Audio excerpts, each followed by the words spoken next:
दोस्तों नमस्कार।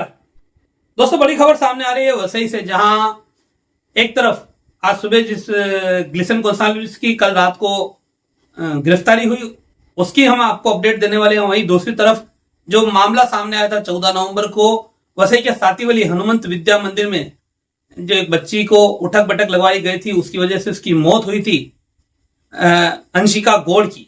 उस मामले में एक बड़ी खबर सामने आई। उस मामले में 3 सरकारी कर्मचारियों के ऊपर गाज गिरी है, उनका निलंबन हुआ है।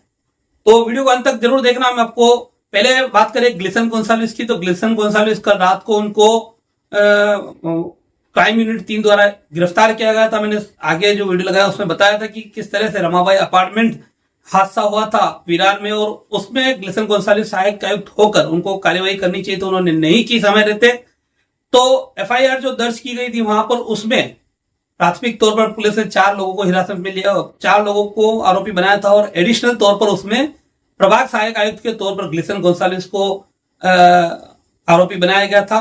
और उसी आरोप के चलते ग्लिसन गोंसाल्विस की आज कल रात में गिरफ्तारी हुई। आज दोपहर में उनको वसई कोर्ट में पेश किया गया, जहां से ऐसी जानकारी सामने आई कि कोर्ट ने उनको 10 तारीख तक के लिए पुलिस हिरासत में पुलिस कस्टडी में भेज दिया है। यानी कि अगले 5 दिन ग्लिसन गोंसाल्विस जो है वो पुलिस कस्टडी में रहेंगे, और इसके बाद ग्लिसन गोंसाल्विस की कहीं ना कहीं मुश्किलें बढ़ने वाली है, क्योंकि ग्लिसन गोंसाल्विस का 5 दिन का जब कस्टडी कोर्ट ने मंजूर कर दिया है तो कहीं ना कहीं उनका निलंबन भी होगा और उनकी मुश्किलें आगे बढ़ने वाली है।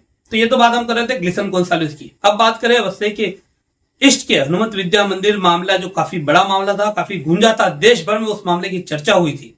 उस मामले पर सबसे पहली खबर मैंने की थी और उसमें मैंने उजागर किया था किस तरह से स्कूल में अनियमितताएं हैं। स्कूल में 8वीं तक का स्कूल होकर 10वीं तक के बच्चों को पढ़ाया जाता है। मैंने कई चीजें उसमें अपनी पहली रिपोर्ट में वो जाहिर की थी और उसके बाद मामले ने तूल पकड़ा था।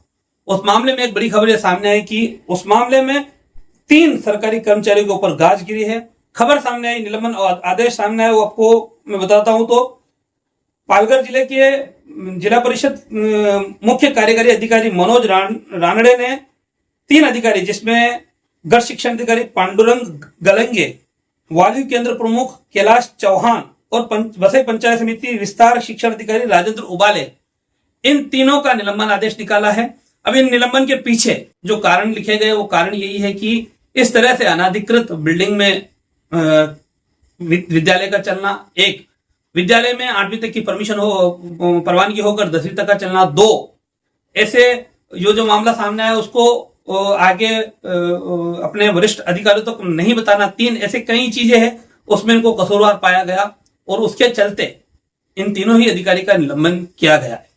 तो ये बड़ी खबर सामने। हालांकि उस मामले में एफआईआर हो चुकी है और उस एफआईआर में वो जो शिक्षिका थी यादव करके, ममता यादव, वो पहले से पुलिस हिरासत में है और उसमें अभी भी लोगों की ये मांग है कि जो स्कूल प्रशासन है उनको भी सह आरोपी बनाया जाए, लेकिन फिलहाल उनको सह आरोपी नहीं बनाया गया। इसको लेकर क्षेत्र में लोगों में आक्रोश भी है और आने वाले दिनों में हो सकता है कि उसको लेकर कुछ आंदोलन भी हो, ऐसा भी उम्मीदें लग रही है। यह मामला राज्य भर में काफी गूंजा था। इस मामले में बड़े बड़े लोगों ने अपनी प्रतिक्रिया दी थी, ट्वीट तक किए थे, और इस मामले को कहीं ना कहीं सेफ न्यूज लाइव ने सबसे पहले चलाया था। और इस मामले में राष्ट्रवादी कांग्रेस पार्टी के पदाधिकारी शरद चंद्र पवार गुट के पदाधिकारी रोहित ससाने का बड़ा जो है हाथ रहा था। रोहित ससाने ने ही इस मामले को सबसे पहले लाइमलाइट में लाया था। उसके बाद कहीं ना कहीं ये सब मामला लाइमलाइट में आया और बच्ची की मौत होने के बाद भी काफी कुछ बवाल हुआ था।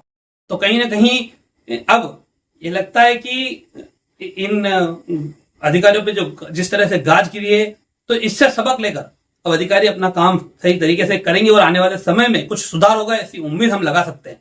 फिलहाल ये बड़ी अपडेट हमने आपको 2 अपडेट एक साथ बताई है। एक ग्लिसन गोंसाल्विस के मामले की, ग्लिसन गोंसाल्विस को आगे 5 दिनों तक की कस्टडी में भेजा गया है, और दूसरा हनुमंत विद्या मंदिर मामले में 3 अधिकारियों का सस्पेंशन हुआ है। ये बड़ी खबर सामने आई है आज दोपहर में। फिलहाल आज की इस वीडियो में इतना ही। नमस्कार, जय हिंद, जय महाराष्ट्र। हमारे चैनल सैफ न्यूज लाइव पर अपने व्यापार और सेवा से संबंधित विज्ञापन प्रसारण हेतु दिए गए मोबाइल नंबर पर संपर्क करें।